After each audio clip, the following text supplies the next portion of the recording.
Merci, Monsieur le Président, et merci à tous mes estimés collègues pour leur appui toujours chaleureux.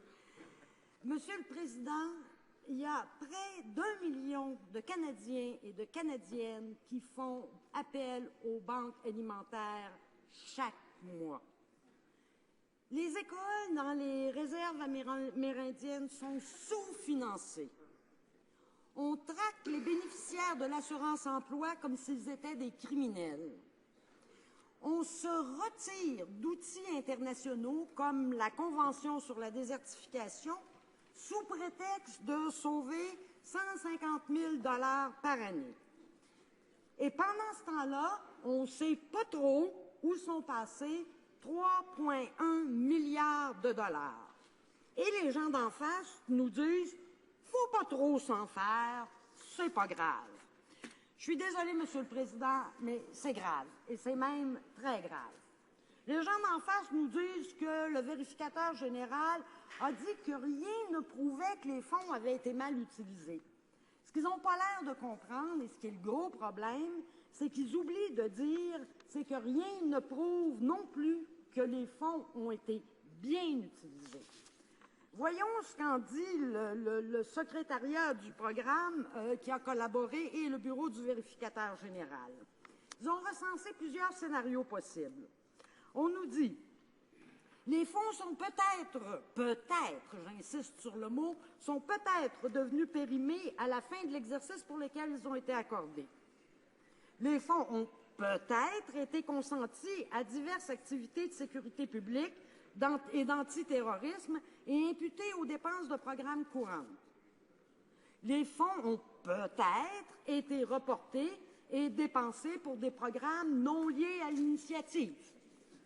On n'a pas ajouté que les fonds ont peut-être été utilisés pour des gazebos, par exemple, ou autre chose du genre. Bref, il y a un trou, il y a un manque de connaissances, là, d'informations qui est absolument crucial. 3,1 milliards de dollars, Monsieur le Président, c'est vraiment pas rien. C'est 25 % du budget, du montant total du programme. 25 % pour lesquels il n'y a ni transparence, ni reddition de comptes.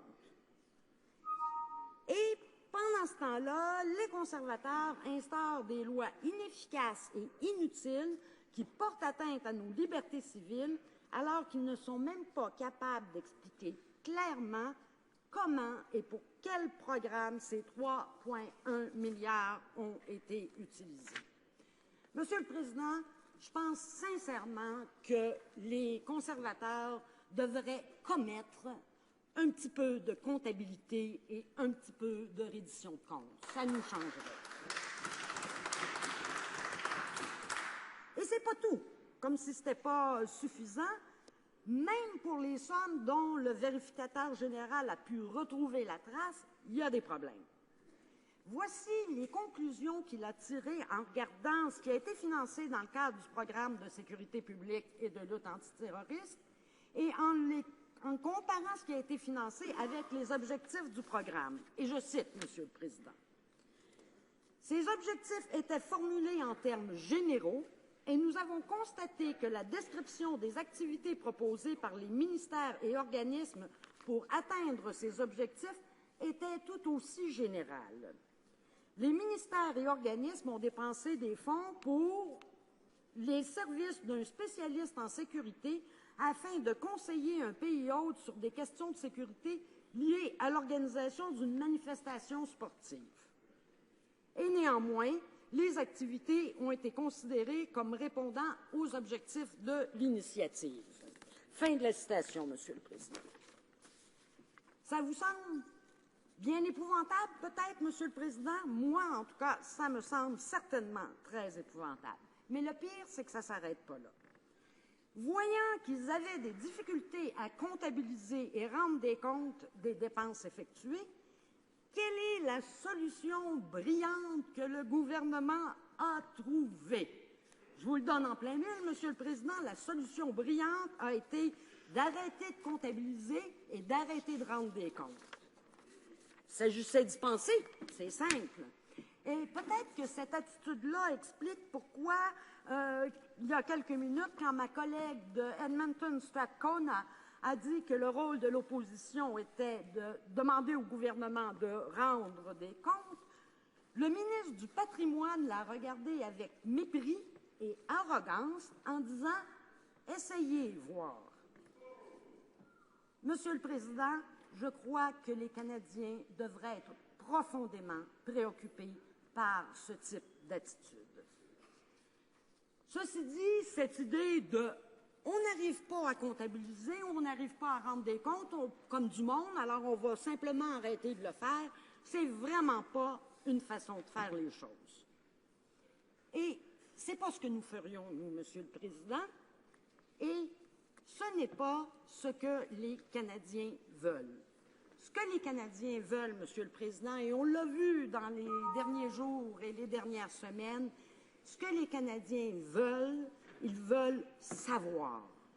Et ils sont tout à fait en droit de savoir, et c'est l'obligation de ce gouvernement de mettre tout en œuvre pour qu'ils puissent savoir.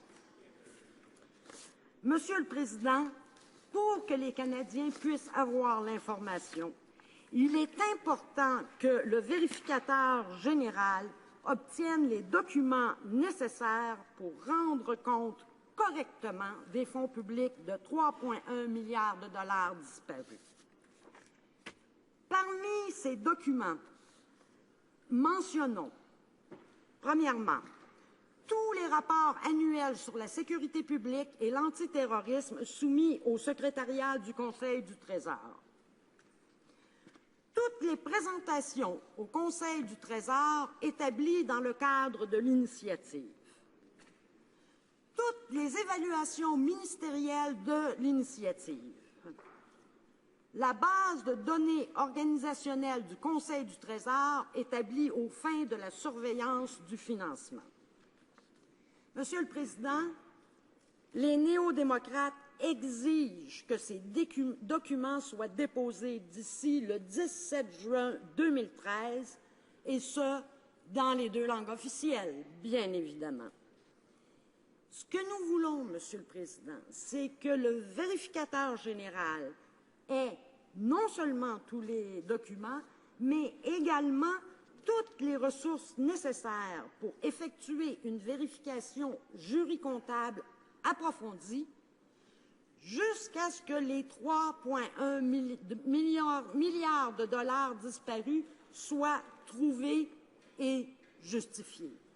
Comme je le disais plus tard, les Canadiens ont le droit de savoir, les Canadiens ont le droit de savoir où vont leurs taxes, qui sont souvent de l'argent qu'ils ont durement gagné. C'est pourquoi je ne comprends pas pourquoi certains députés membres de cette Chambre pourraient s'opposer à ce que cette enquête, cette recherche de la vérité soit faite. Et c'est pourquoi je suis profondément convaincue que cette Chambre devrait approuver notre motion à laquelle, cependant, j'aimerais apporter l'amendement suivant. Mr. Speaker.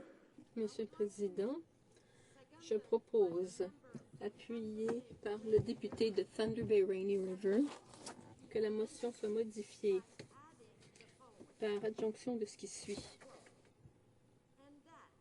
et que, afin d'éviter la perte de fonds à l'avenir, la Chambre demande au gouvernement qu'il prenne toutes les mesures nécessaires pour passer à des crédits en fonction des programmes selon l'échéancier du Comité des comptes publics dans son 7e rapport déposé le 20 juin 2012. Merci beaucoup, Monsieur le Président.